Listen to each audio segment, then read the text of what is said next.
I can't help but marvel at the sheer audacity of what we're about to explore. On one side, we have Alexander the Great. On the other, King Porus, poised to meet him at the Hydaspes River. This, my friends, is where epic history unfolds. Now, you might be wondering, what was India like back then? Well, let me paint you a picture. The year is Magleafs. The Punjab region, where our story unfolds, is particularly rich and fertile, crisscrossed. But this isn't just any ordinary time in Indian history. He conquered Persia, Egypt, and all the lands in between. He's young, brilliant, and has an army gaining unstoppable confidence. He conquered Persia, Egypt, and all the lands in between. He's young, brilliant, and has an army gaining unstoppable confidence. Alexander isn't just a conqueror, he's a visionary. He imagines a world united, harmonizing diverse cultures. Now, enter King Porus. This isn't some pushover ruler Alexander's used to steamrolling.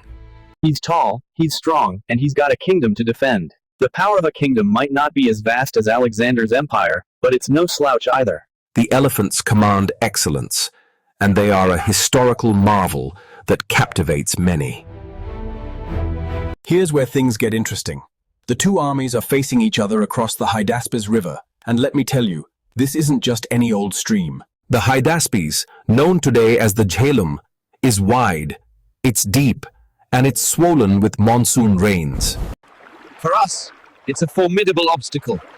For our adversary, it's the perfect defense line.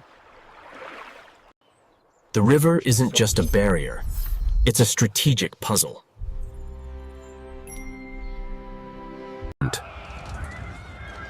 The leaders know that strategic decisions will determine the outcome of this encounter.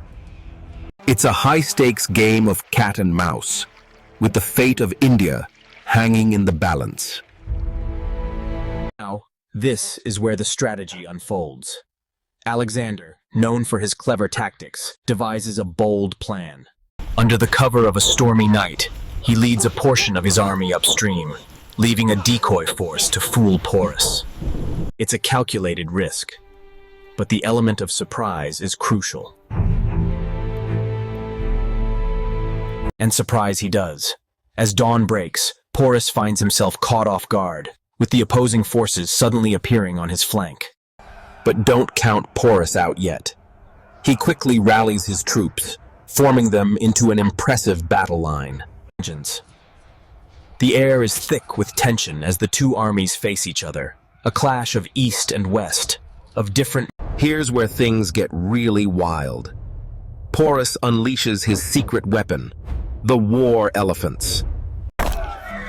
These massive beasts charge forward, trumpeting and crushing everything in their path. Alexander's troops, who've never faced anything like this before, are initially thrown into chaos. The battlefield becomes a swirling mess of panicked horses, trampling elephants, and soldiers desperately trying to hold their ground. The leader is renowned for his strategic genius. He adapts his tactics swiftly. He quickly adapts his tactics, using his highly mobile cavalry to outflank the slower elephants. It's a masterclass in battlefield adaptation. The Macedonian horsemen dart in and out, hampering the elephants' movements. The Macedonian horsemen dart in and out, hampering the elephants' movements and slowly but surely turning the tide of battle. As the battle rages on, we reach a critical turning point. Porus, who's been fighting valiantly atop his own war elephant, becomes isolated from the rest of his army.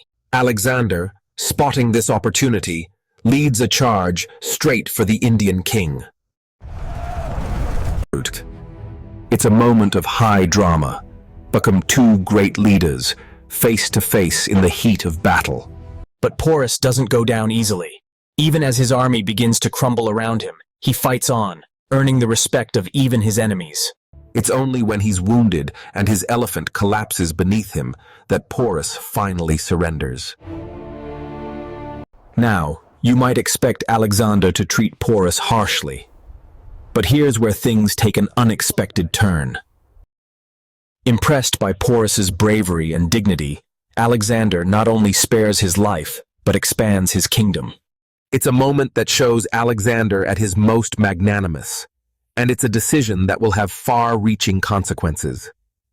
This mutual respect between conqueror and conquered sets a precedent for future interactions between Greek and Indian cultures.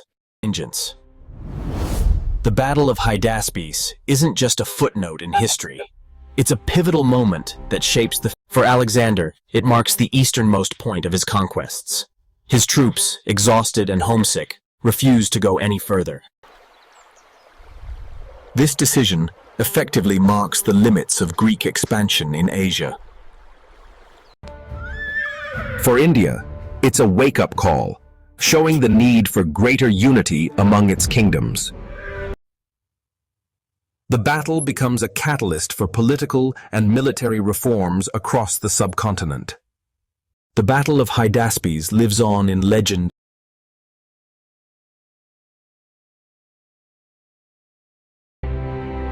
As we look back on this epic clash, we're reminded of the complex, intricate web of human history. The legacy of ancient battles continues to inspire military strategists and historians to this day. As we close the chapter on this epic tale, I can't help but reflect on how the clash between Alexander and Porus continues to resonate through history. Their encounter wasn't just a battle, it was a meeting of worlds, a moment that changed the course of both Eastern and Western civilization. So the next time you hear about great leaders or epic battles, remember the legacies from the past. Remember their stories and achievements. Because in